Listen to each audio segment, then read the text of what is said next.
Good morning বন্ধুরা, আশা করি সবাই ভালো আছেন। তো দেখুন, আজকে আমি আমার সব ইনডোর প্ল্যান্টগুলোকে সব চান করাবো, মানে সব একটু জল দিয়ে ধুয়ে নেবো। প্রচুর ধুলো হয়েছিল, শীতকালে তো একটু গাছপালা একটু ধুলো বেশি বসে, তো সেজন্য ভাবলাম যে একটু গাছ ইনডোর প্ল্যান্টগুলো আমি সব একটু ধুয়ে নিই জল দিয়ে, তাহলে পাতাগুলো ফ্রেশ হয়ে যাবে আর দেখতেও সুন্দর লাগবে। তো সেই জন্য দেখুন আমি প্রত্যেকটাকে জল দিয়ে ভালো করে ধুয়ে নিচ্ছি।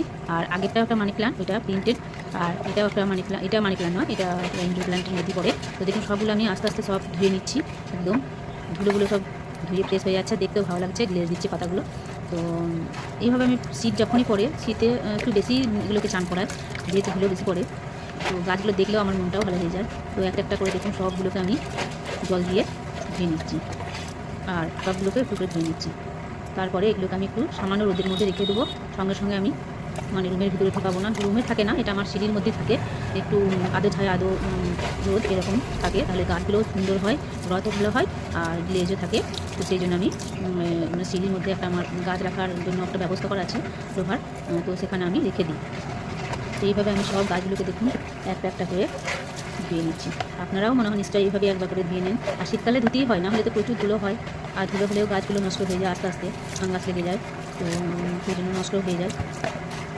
তো দেখুন এখানে একটা আমি ক্যাকটাস গাছ নিয়েছি। এই গাছটা যদিও বেশি জল লাগে না, বেশি জল দিলে আবার গোড়াটা পচে যায়, তো সেই জন্য আমি একটু হালকার মধ্যে ধুয়ে দিলাম এই গাছটাকে। ক্যাকটাস, এই ক্যাকটাসের গোড়াতে আবার ঠাকুরের আবার চারাও বের হয়, বেরিয়েছিল, ওটা আমি অন্য একটা টবে ট্রান্সফার করেছি। আর এটা তো জানেনই স্নেক প্লান্ট, তো এই স্নেক প্লান্টগুলো আমি লাগিয়ে দিই, ইজিলি হয়ে যায়, অনেক স্নেক প্লান্ট আমার অনেক আছে। তো এইভাবে আমি সব গাছগুলোকে আস্তে আস্তে চান করে নিলাম। দেখুন সব গাছগুলো আমার ফ্রেশ হয়ে গেল, আর মনটাও আমার ফ্রেশ হয়ে গেল। তো কে কে এইভাবে আমার মতো গাছেতে চান করান অবশ্যই কমেন্ট করে জানাবেন। তো এইভাবে এরপর আমি আমার ব্যালকনিটা একটু ঘুরিয়ে দেখিয়ে দিচ্ছি। দেখুন কিছু কিছু গাছ আমার এখানে লাগানো আছে, এখানে একটা কাগজ ফুল গাছ আছে, উপরে তো টবে ঝুলছে, এখানে মানি প্লান্ট, আর ওখানে ছাদে বারান্দাতেও, ওখানে একটা রুম আছে, ওই রুমের বারান্দাতেও আমার প্রচুর গাছ আছে, ওটা একদিন আপনাদের সাথে শেয়ার করবো। তো আশা করি ভালো থাকবেন, টাটা।